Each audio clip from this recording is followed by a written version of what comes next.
Welcome to the Film Florida podcast. I'm John Lux, and I'm the Executive Director of Film Florida. Before we get to our interview, if you're not already a member of Film Florida, please consider joining at filmflorida.org. Please also consider going to our website and donating $20.25 for our 2025 fundraising campaign. Visit the Film Florida merchandise page at filmflorida.creator-spring.com to purchase Film Florida t-shirts, sweatshirts, coffee mugs, and more. All merchandise proceeds go to the Film Florida Filmmaker Grant and Scholarship Fund. Dominic Giannetti is the founder of Florida-based Giannetti Films and an award-winning director, writer, and producer. With more than 30 years of experience in the entertainment industry, Dominic has worked on over 100 professional TV, movie, and music video sets, including producing more than a dozen feature films, many of them in Florida, helping launch the careers of dozens of professional filmmakers and actors. We talked to Dominic about his professional journey, producing faith-based films, some of his favorite behind-the-scenes stories, and more on this episode of the Film Florida podcast. Here's my conversation with Dominic Giannetti. Welcome to the Film Florida podcast, Dominic. Thank you. So let's start at the beginning. Give us your origin story. So I grew up in Cape Cod, Massachusetts, and as you can imagine, there was not a lot of film activity going on up there. Something in me, and I don't even know what it is or was, to be honest. I just had this desire to make movies. The earliest memory I have that I can attribute it to is my very first film that I saw in the theater was the first Star Wars movie. Okay. And that being my first film ever, I was 4 or 5 years old, I believe, when that came out. Leaving the theater, I knew that's what I wanted to do, and I had no idea how to do it. Sure. So, I spent my years growing up in Cape Cod all the way through graduating high school. I did my best with like the old school home video cameras to make short films. My very first thing I ever made was a cartoon. Okay. And my mom came home one day, and I think I was like 8 or 9 years old, and I had papers all over our entire downstairs. And I was just filming each one for a second. And she was freaking out, like, "What are you doing?" And I'm like, "I think this is how you make a cartoon. I'm not sure." So a lot of back then, before internet, obviously, we had to figure things out, so it was a lot of that. I got into theater because it was a lot easier to get into theater than it was film. Sure. And when I eventually graduated high school, we used to come back to Jupiter, Florida quite a bit. My family had a vacation condo here, and it was right around that time where Burt Reynolds was opening his institute in the Sure. Jupiter de Cuesta. Yeah. And my senior year, my parents were, "Where are you going to college? What do you want to do?" And I was just like, I think I want to go to Burt Reynolds. And they're like, "That's not a college." So, we compromised. I moved into our vacation condo, which was very nice for an 18-year-old, and went to the Burt Reynolds Institute for a little bit. And I signed up for some classes at the community college. And I think my first semester I did theater, and it was right around my first year there, they started film school. And they started editing and all these film classes. And that really launched what became my love and desire to do this for a living. And I didn't finish college because I started making movies right away. And I really never had a plan B. I just figured, oh, great, this is something I can do. And I thought Florida, to me, coming from Cape Cod, Florida was like being in Hollywood. I met other filmmakers, actors, and it was great because being in the theater department at the school allowed us to make all these short films when you're in college. And that's why I say everybody that's in college do this is everybody will work on your movie for free. So Right. while you're figuring everything out and your mistakes, and even if it's not related to the college, we made dozens of short films, had plenty of actors, plenty of crew, and no money, and we made it happen. Yeah. Yeah. You spent a lot of time in your early years in the industry involved with location management with companies like Lionsgate, Warner Brothers, MGM for a project with Florida scenes. You worked on Heartbreakers. Talk a little bit about the process for that film and how you got involved in the location management side of the business. One thing I did do when I was making a lot of short films, and it's probably because I was young and didn't know any better, I started a film like a co-op, and I started doing these meetings, and I would just go around and invite these film producers and stuff to these meetings. And one of the things that I did was I had a film festival with a good friend of mine, Rodney, who owns a bunch of nightclubs and bars. And so we were doing a film festival there, and I just went down to the film commission office, and I had no idea what a film commissioner did. And I just figured, well, this might be somebody important. So I made a meeting right with the film commissioner of Palm Beach, Chuck at the time, Yep. and said, hey, I need you to come speak at this big film festival meeting. And it was sold out. It was a huge meeting. And he came and he spoke, and we had hung out for a little bit. And he was like, hey, there's this movie in town. I really think you should go work on it. And I'm like, well, I'm busy producing and directing my own little independence. Why do I want to go be a PA on a movie? So he's like, no, you should just go do it for one day. So I went the very next day, and he called up the production and said, hey, I got an intern that I want you guys to have for the day. I met these two guys, Julian and Andy, and who just immediately we clicked and got along. And Julian was a location manager, and Andy was the line producer on the project. And Julian, by the end of the day, said, "You're going to work the rest of the movie in location department." And I'm like, "Awesome, I'll do it." I had no idea what a location Of department course. was. We're making short films. We didn't get permits. We just did stuff. So I quickly learned, and honestly, I thought that was going to be it. After that, Rodney and I went to New York to a film festival in Soho at the Angelica Theater. And when we were leaving, I ran into Andy. And Andy looked at me and he's like, "What are you doing next week?" And I said, "Nothing." And he's like, "I'm on the phone with Julian. You're going to work for Julian next week." That one bump in with him in New York turned into like a 15-year career in the location business. Wow. And immediately I did like several indies. And when I say indies, we're doing like $1 to $5 million indies. And then the more I met people, I started getting calls. And what happened was like, I forget who, but somebody called me for Heartbreakers. And the first phone call I got was, hey, we need, they were doing building in the studio, Palm Beach Ocean Studios at the time, the rooms for the breakers, but they were doing green screen and they wanted the shots outside the window. Mm. And the director wanted it to be at the actual Breakers Hotel. We're like, there's a lot cheaper hotels we can go. So for a week, we just rented different rooms at the Breakers Hotel and would film out the window. Oh, wow. And because I did that for him, and I got to be honest, we just like turned the camera on and would order room service. It was the easiest job I think I've ever had. But they were like, "Oh, you did such a great job. We're going to bring you on the project full time." So when they came to Florida, I was hired as like this like Palm Beach liaison, which kind of was like helping with their location department. And it just turned into a really fun project. And that was my first big studio project. And I've been blessed in the industry where I've realized quickly, like when you're in locations, you can bounce around to different departments and get to know everyone. Yeah. If you're just working in camera, working in whatever, you're kind of like stuck in your department all day. And I can say like that 15-year run in the studio film world, I never once made a resume. I never had, it was just you met people. And every time I would like before we would wrap, I'd have another job on another movie. And the more I got into the studio system, the more it just kept going into more studio films. And it like a lot of them, like I said, I was probably a big downgrade from the indies where I was doing assistant location managing and location managing. But if I could get a location PA or location scout on these, Warner Brothers or MGM, I was grabbing them. Yeah. And that's one thing I say in the earlier part of my career. I never said no, Yeah. never said no to anything. I just took any job I was offered.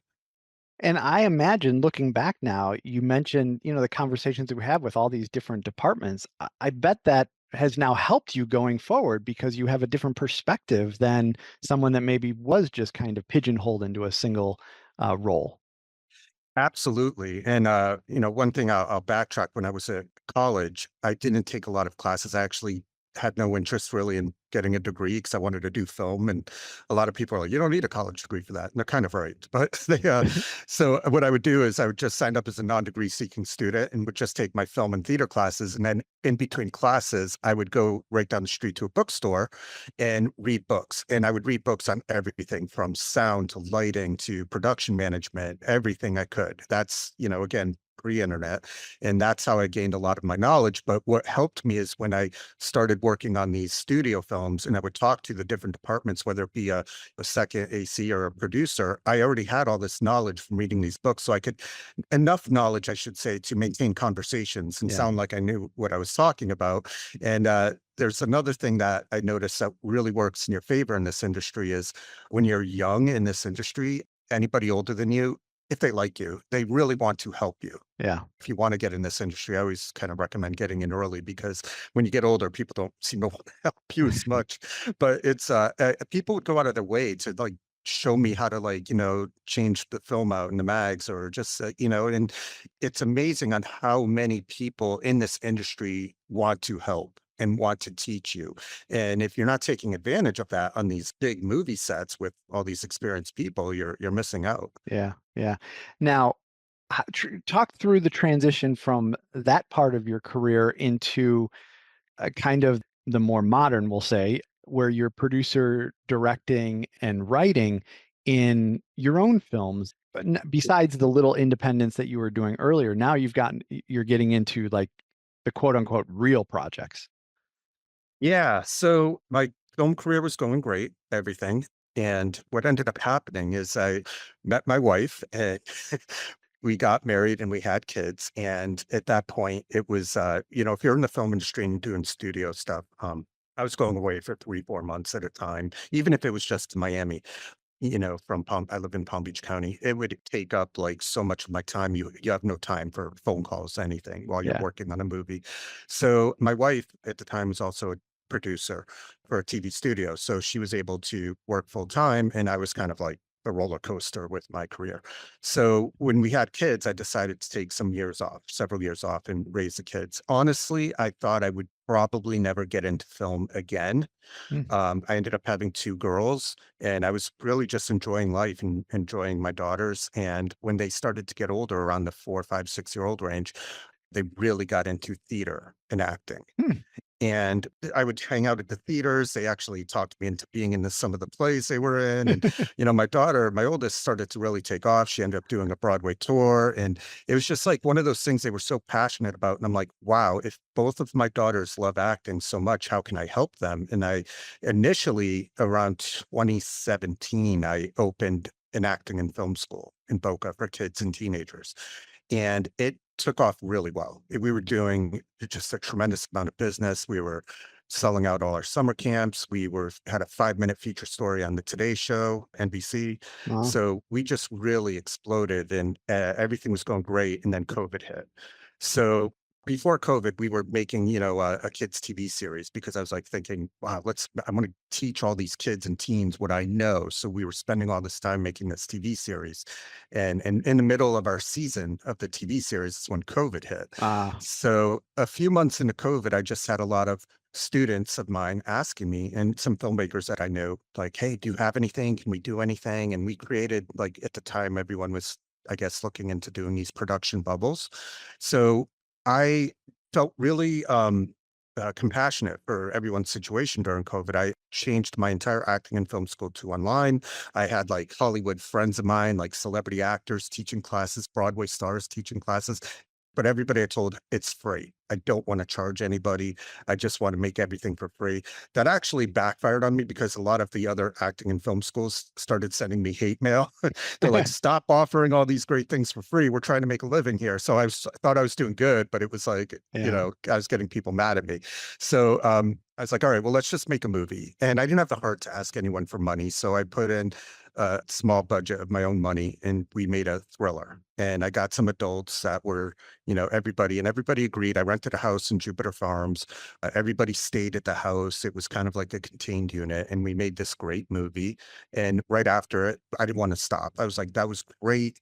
People were at the time just happy to work. So Hmm. the rates that you could get people for were like very little. I rented a house in Jupiter at the time for, I think, 3 weeks for like $1,500 for Yeah. 3 weeks. It was Wow. just a huge house too, because nobody was renting it during COVID. So, Yeah.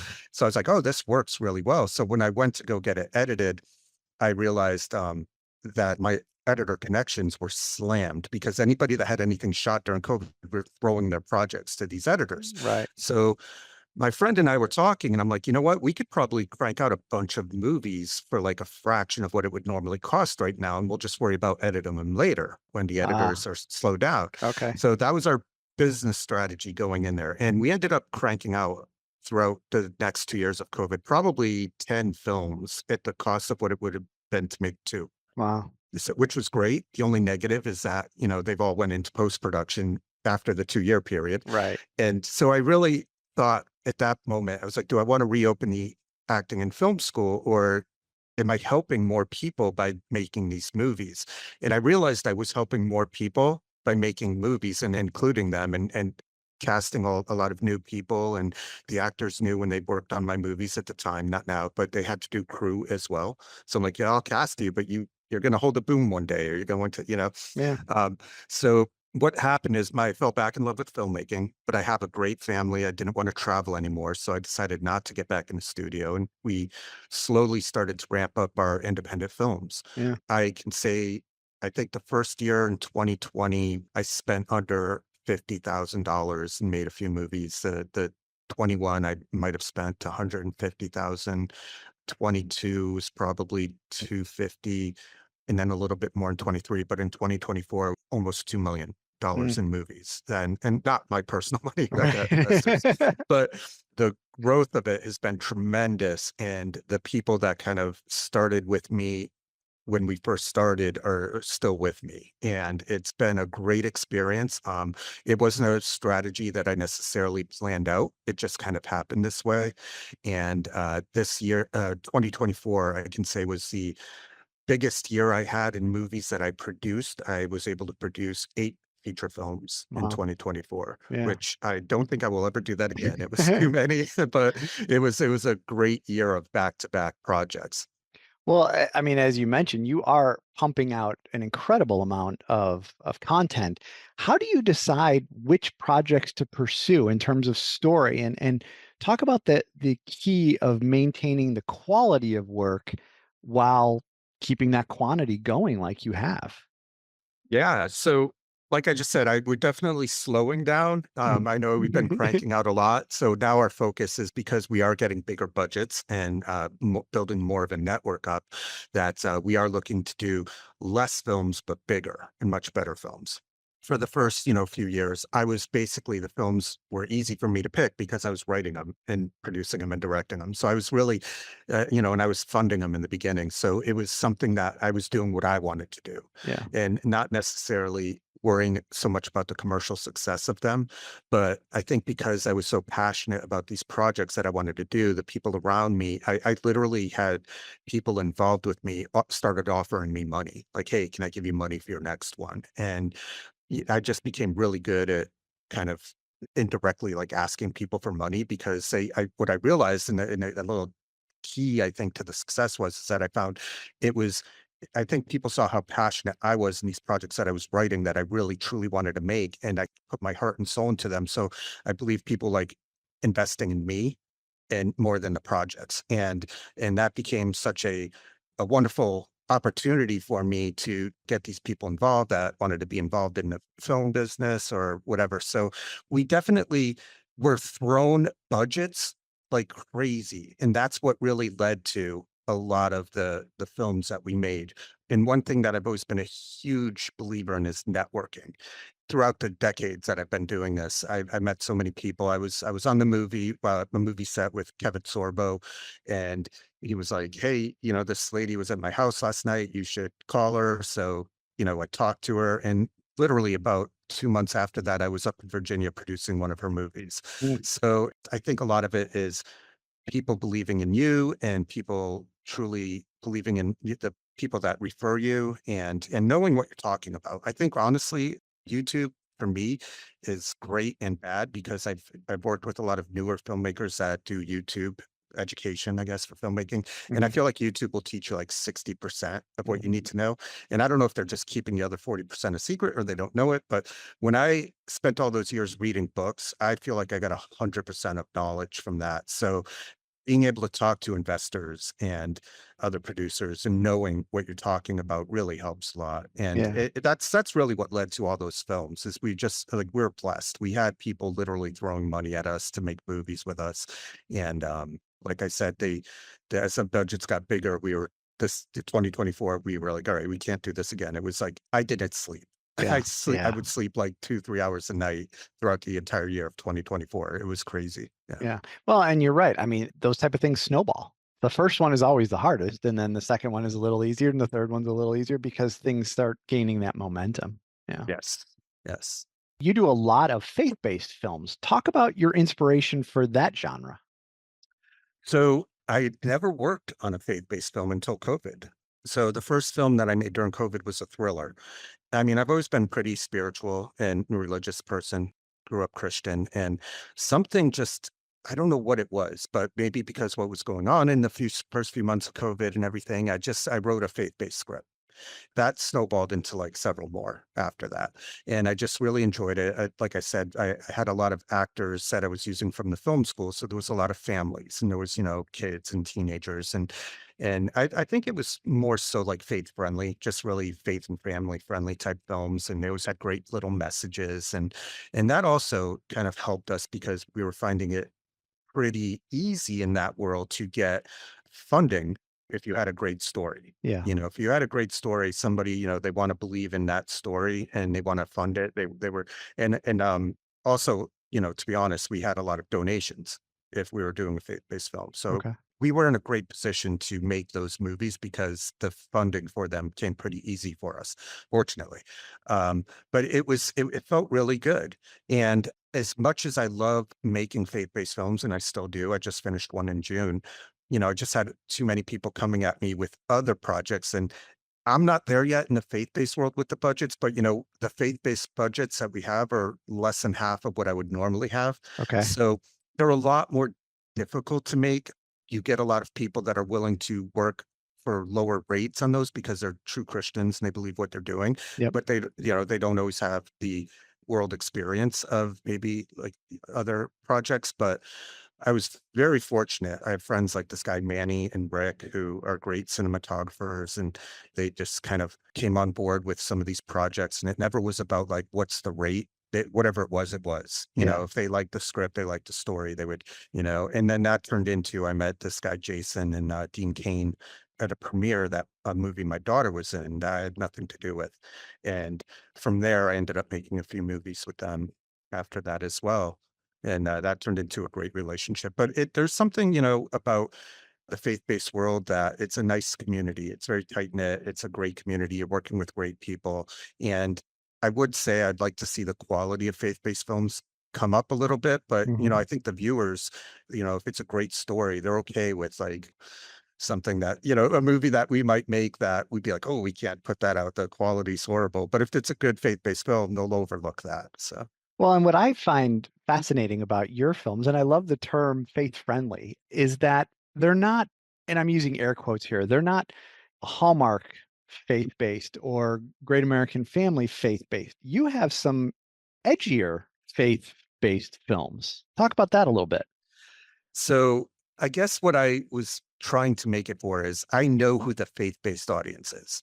And I pretty much know if we put out a faith type of film, we're going to get that audience. But I was like, okay, but how do we reach the teenagers that are watching Netflix? Yeah. And how do we get them interested? The first faith-based film I put out deals with one of the characters with an abortion. And I actually got a pretty good exclusive contract for distribution if I took that scene out. Hmm. And it really is important to the storyline. I said no. And, I ended up with worse distribution, but, it's okay because we got it out how we wanted it out. And I think it's very important. Really, just the main answer is I just think it's important for teenagers, especially to get them to watch these movies, to get the message that's in the movie without trying to make it some really, and I don't want to say cheesy faith-based, but just something that I know they would shut off. I see Yeah. my daughters and their friends and the movies they watch, and a lot of the faith-based films that I know are geared towards teenagers, they would not watch those. Yeah. So how do you reach that audience that needs to be reached, not the audience that it already knows, Right. right? Well, and I think authenticity is the key to that, right?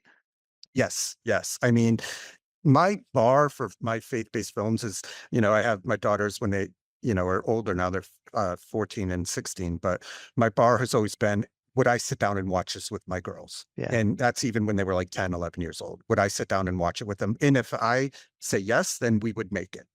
And, maybe stuff is edgier in the faith-based world, but I hope that more faith-based films lean that way. It kind of reminds me of like when country music was really like twangy and didn't have to be that good. And then kind of once they got this rock flair, they created that much more of a mass audience and the production value went up and it was like more of a crossover genre. So I feel like that making crossover type faith-based films, whether they're called faith friendly or what, will reach a wider audience. And if that happens, I'm all about that. So Yeah, yeah. Now, aside from the faith-based projects, are there particular themes that you seek when you're crafting the project? I know you said you have written some of them in your earlier days, but whether it was your stories that you were writing or things that you're kind of seeking out, is there any specific genre that you're looking for? I used to really be attracted and only write these like art house thriller type movies. And I can definitely say when you're young and you're in show business, it's all about the show. When you're older, you realize how important the business part of show business is. Uh-huh. So I will say that there's a lot of films that I wrote earlier in my career that were these bizarre thrillers that people maybe didn't understand or would talk about after. And I love that. But no, I definitely have given in to trying to make more mainstream stuff. But to be honest, I have such a love for movies. I am right now all about the story. I don't care if it's a drama, a comedy, a western, a horror movie. If it's a great story, and great people involved, I want to be involved in that project. That's cool. That's cool. Now, you mentioned a couple of names that people probably recognize, Kevin Sorbo and Dean Cain. Talk about the importance of some of those collaborations and some others that you've worked with in kind of taking your projects to the next level. Sure. So I've always felt like, everything in this industry is networking. Yep. And this of course takes decades to do. It's not like, can't go out and work in the film industry for 2 years unless you're really lucky and meet some of these celebrities. But no, I've been fortunate enough to work with like directors like Sidney Pollack and Oliver Stone and worked with Harrison Ford and Al Pacino and just like it goes on and on and on. I'm not gonna name everybody, but the networking part of it and developing these relationships and friendships, not just with the actors, but with the producers and all these like in anybody for that matter. I became good friends with a PA that now is like running a studio in LA, Yeah. so you just never know. But I probably had, I don't know how many phone numbers I have in my phone, but it's not just having those phone numbers, right? Every now and then I send a text or whatever. So it's keeping that communication going and that relationship. And what has happened for me over the years is that a lot of the connections that I had, I was able to go to them, whether it be an actor or agent or producer that I knew, and get actors that we normally wouldn't get for these size budgets. And yes, it was great when I was doing studio movies. Those celebrities, A-list actors are just there, and you get to know them and all the above. One thing that I will say was great back in the day in the '90s is I was usually the only one with a camera because I was always in the location department. So Hmm. when back then, I mean, everyone has a phone with a camera now, but back then nobody had cameras. We weren't allowed to have cameras. So I did get to acquire a lot of pictures Yep. with celebrities. But so like when I have had people of my house, I have my wall of fame and people are just like, oh, wow. But those relationships and friendships lead to more. And I really believe in being genuine, not just like getting an actor's celebrity's phone number just so you have it, but I figure out when their birthdays are. I figure out what they like or whatever. And we just stay in touch, if it's like an election season and I know who they vote for. I'm non-political, but yeah, if I know what they are, I'll be like, hey, congrats or sorry, Uh-huh. just like Yeah. just keeping that like non-business friendship going. So it's almost like I'd say 9 out of 10 times I communicate has nothing to do with the business. Right.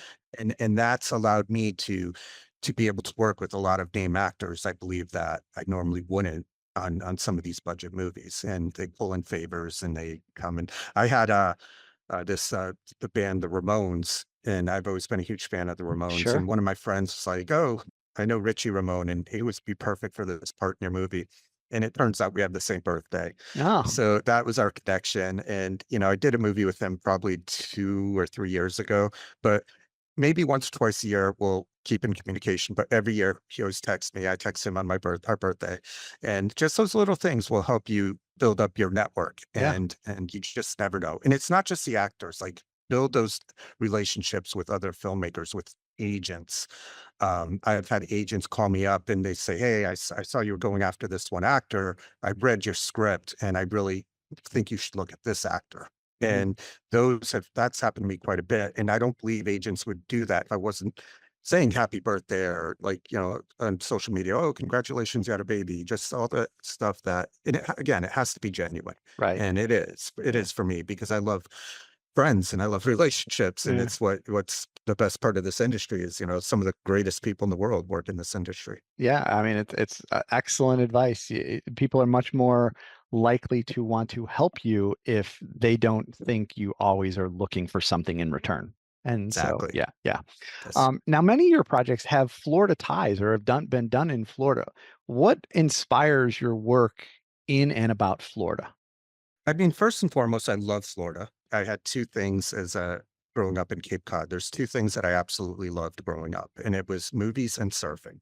So I don't know if I would have ended up going straight to California if that was an option. I think because we would always vacation in Florida and we had family had the condo in Jupiter, and coming down here and being able to go surfing and, meeting other people that like to do what I do. I just truly fell in love with this state. I've been making movies in Florida since 1990. So I've seen amazing times. I've seen bad times. Hmm.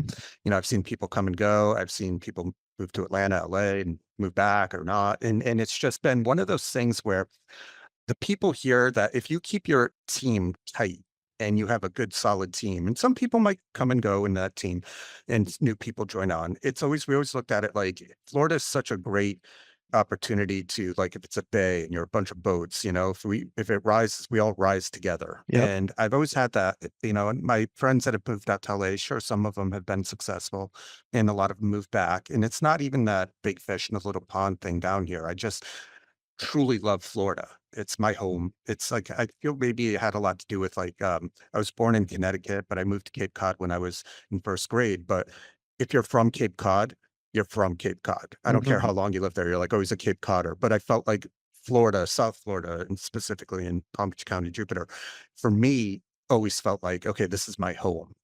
And you have to enjoy where you want to live. I've been to LA many times. I love it there. I've never had a desire to move there. Yeah.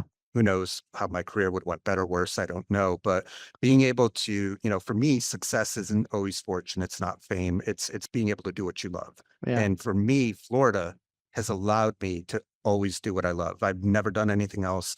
And like I said, it's not always about the financial success as much as just being able to do what you love. For me, every morning I drive to set, it's like Christmas morning, that same feeling. So Florida's been good to me, and I'm just returning the favor, I think. Cool. Now, you've worked in a lot of different mediums in the industry. So, like TV movies, TV series, films, shorts, music videos, I think are in there somewhere too. Do you have a preferred medium and, what you like to work on the best? I do. Feature films have always been my number one. I've made short films in the past. I don't enjoy it. I think it's practice for feature films to Mm, me, okay. and I know there's people out there that love short films, but I've done TV. I'm not a huge fan of it.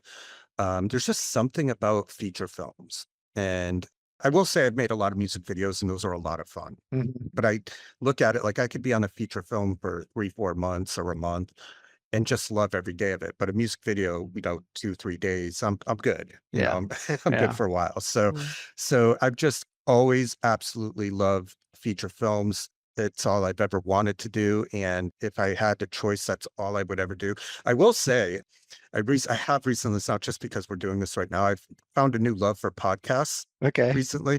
A few friends of mine in the business and we started a podcast about a year ago, and then we just got it really busy with like making 4 or 5 movies in a row. So we stopped it. but it's the most fun I've had, like, in between feature films, Yeah. just being able to hang out with friends and talk, and, my friend Rodney that I did the film festival with back in the day, he has a podcast studio at one of his nightclubs, and Okay. he just gave us a key, so we'd go there, we'd have some drinks, we'd do a podcast, and it's so much fun. I think if I could make a living doing podcasts as I get older, I'd probably consider that, Yeah. but, feature films has always been my heart, and I will do that as long as I can. Cool. Talk about the evolution and the future of independent films. So I would say my entire life, I always felt like this industry, the independent film industry, would change like every 10 years. Hmm. Ever since COVID, I feel like it's changing every 6 months. Yeah, So I agree. it's been so difficult to keep up with how this industry is changing, how it's not. We had a project last year that we just couldn't decide if it should be a TV series or a movie. And of course, whenever I need help, I have a nice list of friends that I can call, mostly in LA, that I always get advice from. These are like people running studios and people I really value their opinion on. And it Hmm. was like a split decision. I would say 5 years ago, everybody like, feature film, what are you crazy? But there's just this like weird, I don't know what to do with distribution like always did. I don't know what to do with like, are we doing short form content? How long should the feature film be? Like, there's just stuff that's changing where I've always felt like I've always known. Yeah. And it was pretty definite and there wasn't. But now, and I do say this quite a bit, the absolute best thing about independent films is the equipment and everything's so cheap and so accessible that anybody can make a film right now. The absolute worst thing for independent film industry is that anybody can make a film right Yep. now. Yep. So it's just one of those weird things where there's so many people making movies, which is great, but it's also really bad because it's become so saturated. And, like distributors that I used to just get on the phone and if I had a project, they would grab it. Now they're like, they got 9 million on their desk, so it's different. The industry's changing a lot. I don't know like what the future of it holds. I work a lot with people that I've worked with a lot in this industry. And then I have other people like this girl, Dina, give a shout out to Dina, who is brand new to the industry. And to be honest, I've enjoyed mentoring her and teaching her a lot in the industry, but I'm also like, here's somebody that knows nothing about the industry that just jumped in and I'm observing her thoughts because the way that that generation, she's in her early Hmm. 20s, looks at this industry is completely different than how we Yeah. look at it. So I'm trying to surround myself with older people and newer people in the industry. And we're like, that's how we're building our team right now.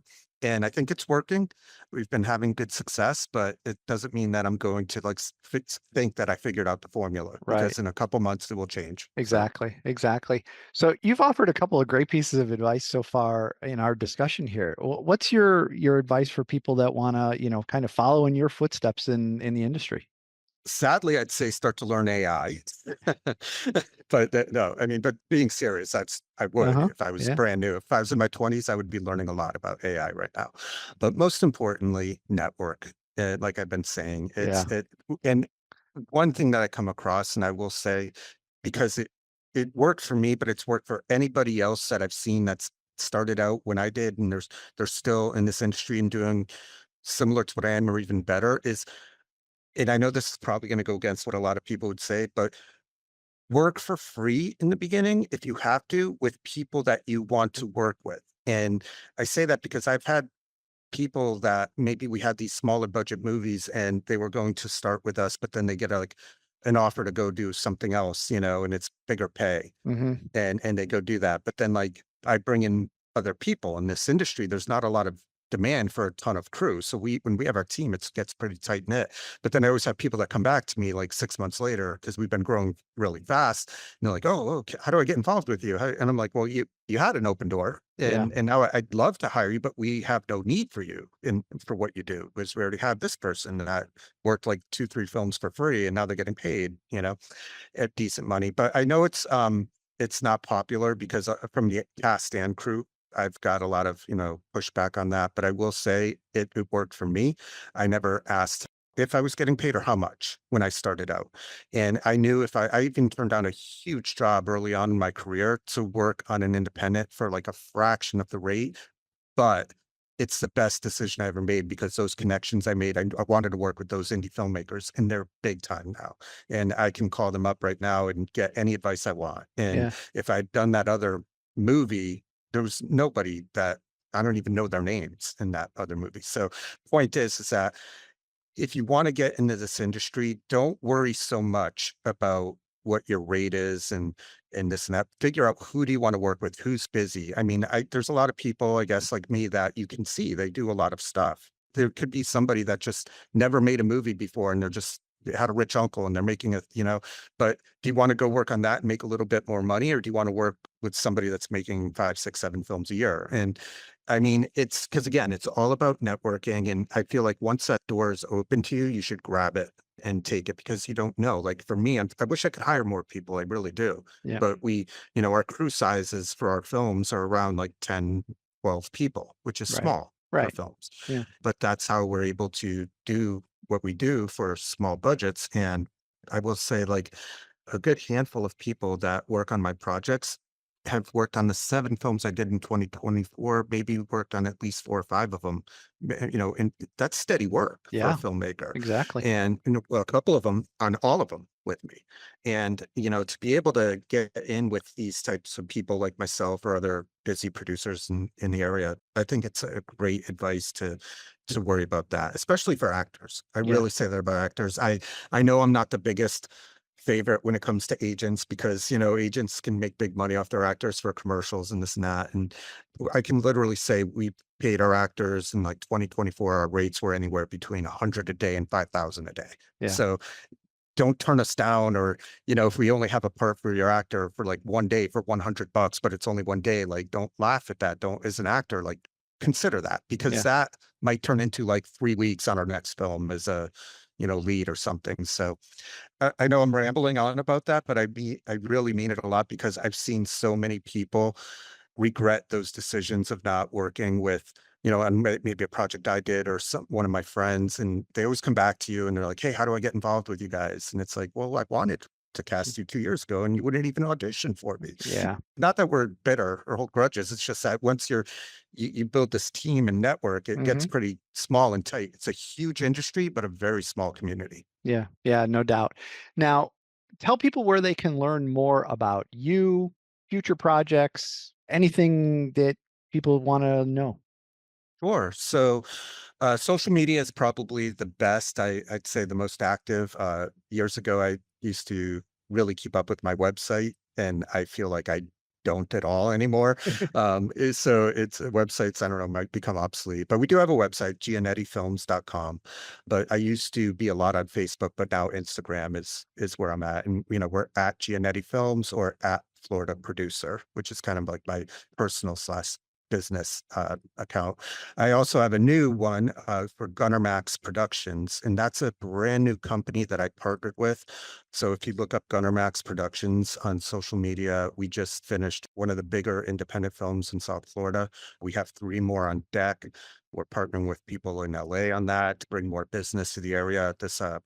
One of my best friends of almost 20 years, Glenn, was in the corporate America, and he retired and just kind of came to me and said, "Hey, I want to make a movie about my life." And we did it. And now we started this production company together, and we brought in some, like notable names last year for this film. And it was just really kind of like launched the company in a very big way. So I definitely look up, Giannetti Films and Florida Producer, but also Gunner Max. And anything bigger that I'm doing right now is kind of under the Gunner Max umbrella. And, we're still keeping Giannetti Films around for smaller fun stuff that, like for me, the small stuff is a lot more fun. I'll be Hmm. honest, Yeah. when you get to wear all these hats, but on the reverse of that, just because you can wear all the hats doesn't mean you should. I always use the pie example, the pie chart. Like you have 100%. So every time you put a hat on, you got to chip away at a piece of that pie.